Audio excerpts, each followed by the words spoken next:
Yo, yo, yo, it's my Potpourri series. I believe this is 503. Those videos where I update you on little bits of things that get tacked on to all my old videos. What kind of an intro is this? Oh my gosh. So let's start with this, okay? I've got a video all about my Superman collection. I haven't used Band-Aids most of my life for whatever reason. I guess I don't get cut, or if I do, I put a piece of Scotch tape around it or something. Anyways, when I was a toddler, I would go to the grocery store. Look, it says grocery. And somehow, a few times, I seem to recall having a brand new cut on my finger that would happen at the grocery store.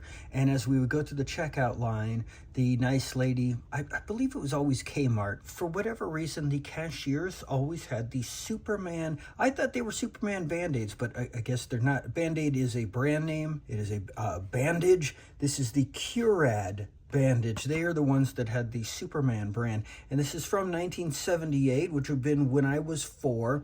And basically when I would get them, this is what it looked like. Just one of those merchandising things that came out after the Superman movie and disappeared just as quickly. And let me show you what the Band-Aid looked like. Of course, in my memory, it was so much bigger, but that's it.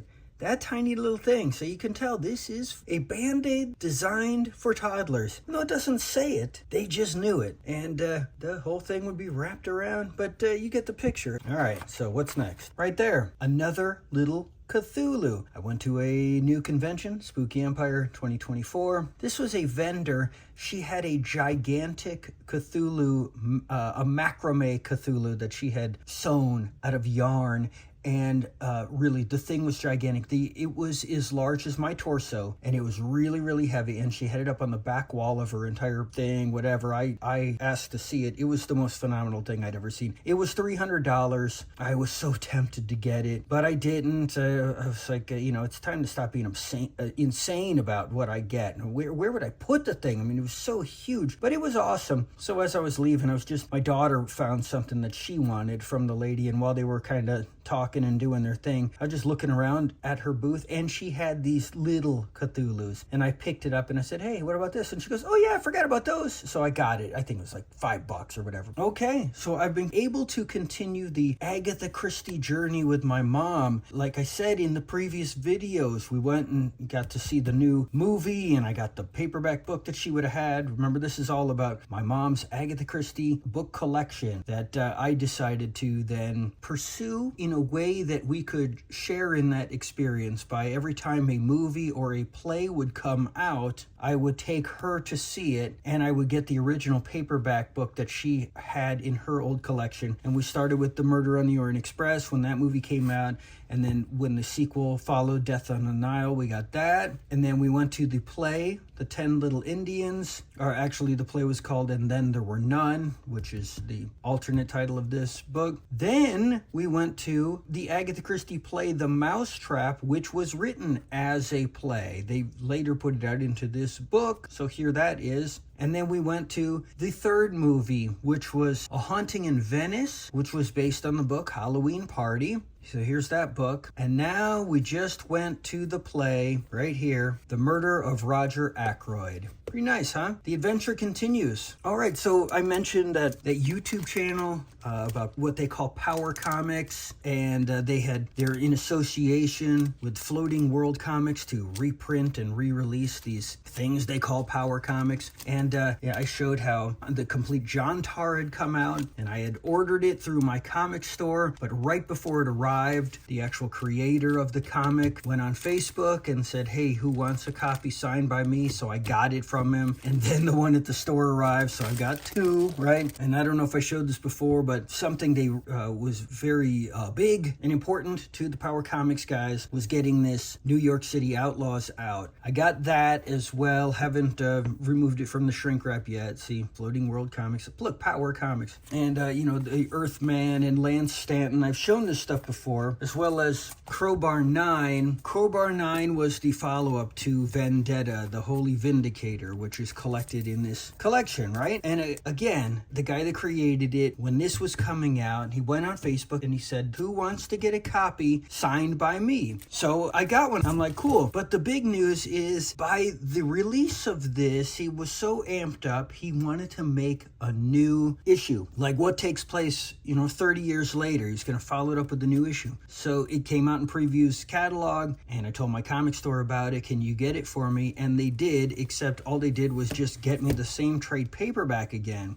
So now I got 2 of those as well, right? The signed one and this. But I said, no. It's not the trade paperback. It's a new one-shot comic coming out. And here it is again. The guy showed up on Facebook. He said, hey, comic's about to come out. You want to get one from me signed? So I said, yeah. So I got it. And here it is. And then right there up at the comic store, they got it as well. So, geez, I keep getting 2 of all of them. While all that Power Comics stuff was coming out, a company called Power Comics Group, totally unrelated, just exactly at the same time, comes out. It's another independent thing. This is a Kickstarter. They got the license to G.I. Joe from the late 70s, after G.I. Joe Action Team and before G.I. Joe A Real American Hero. It was Super Joe. They got the license to that to put out a comic. I supported the Kickstarter. It was successful. The comic was supposed to come out. It got delayed, one excuse after another. At any rate, the Power Comics Group guys just kept coming out with stuff. Nothing to do with Super Joe. It was their own original comics. And they kept launching Kickstarters, and I kept getting updates for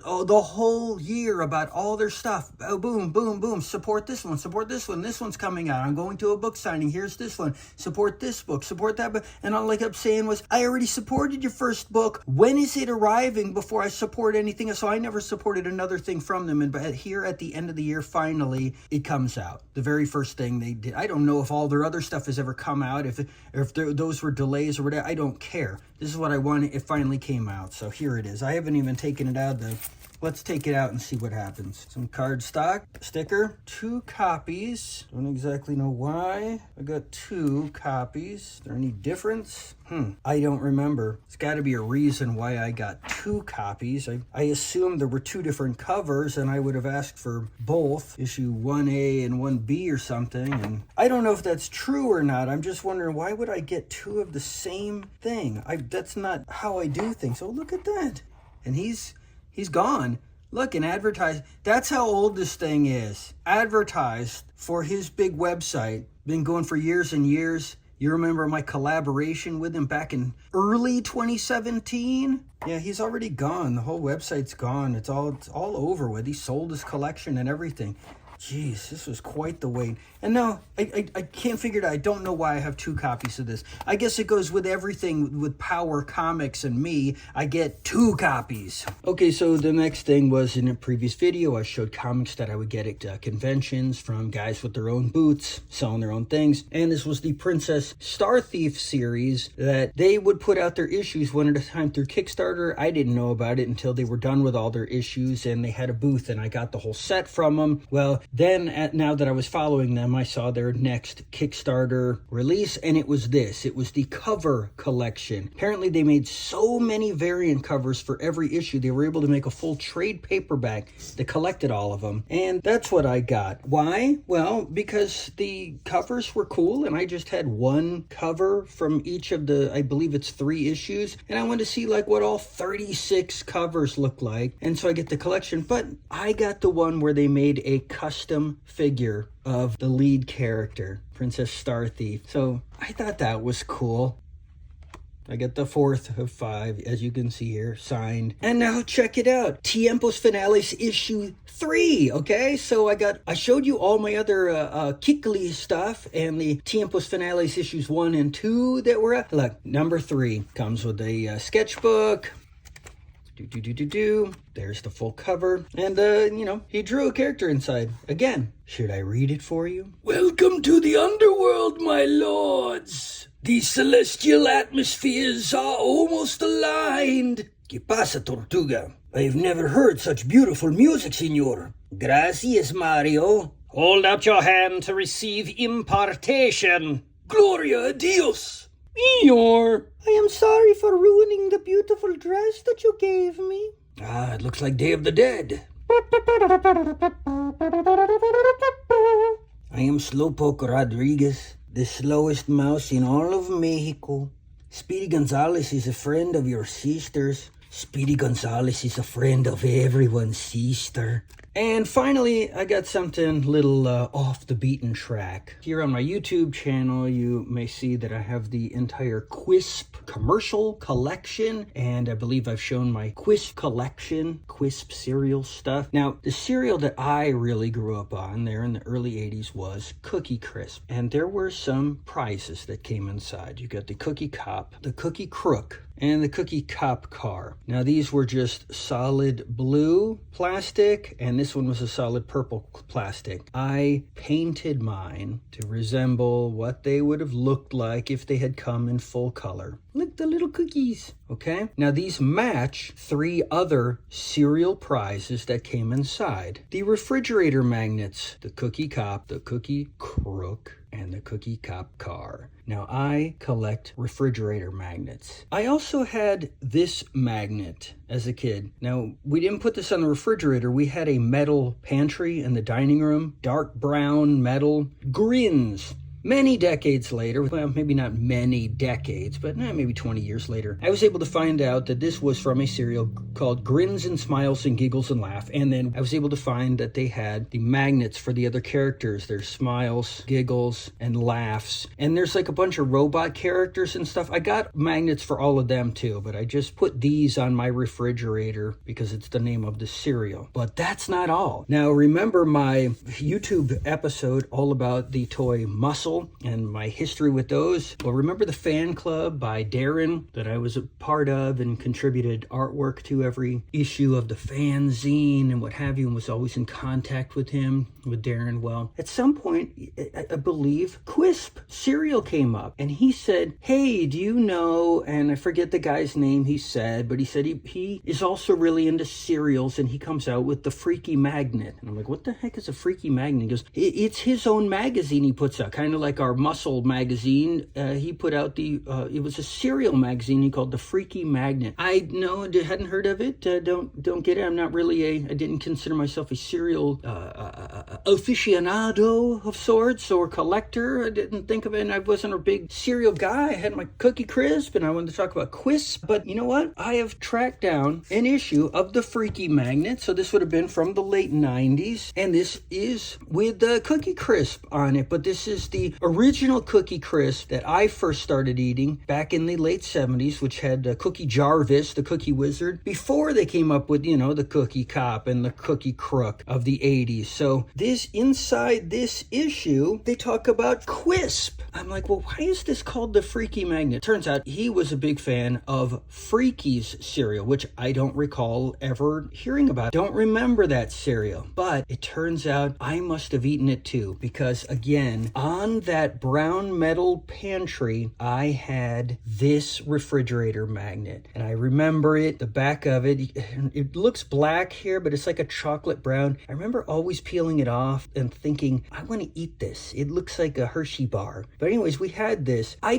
just remember it like grins on that pantry. But again, it must have been a cereal we tried out. It had a prize in. And then just like Quisp, I was able to get 1 box of Quisp. I got the 1 prize, the iron-on patch, had it on my shirt, and by the time we went to the store again, Quisp was gone forever. Grins and Smiles and Giggles and Laughs is much, much more obscure. People have heard of Quisp. Quisp was around. It had commercials, this and that. That was gone. And Freaky's, I guess, was popular enough to some people to where it's got this magnet. But look, the Freaky Magnet, the cereal was called Freaky's, and this was a magnet of the Freakies. So now I got my Freaky Magnet, I got this, but that's not all, because I had to get the whole set. Here they are. These are all the Freakies as magnets. I got the full set. This was ridiculously expensive. I don't know why I got such an expensive set of stupid magnets, but there we go. Ta-da! Okay.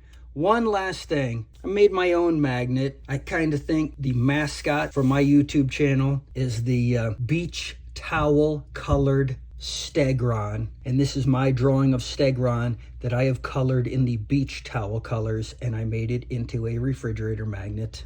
I keep that on my refrigerator. Love it. Until next time.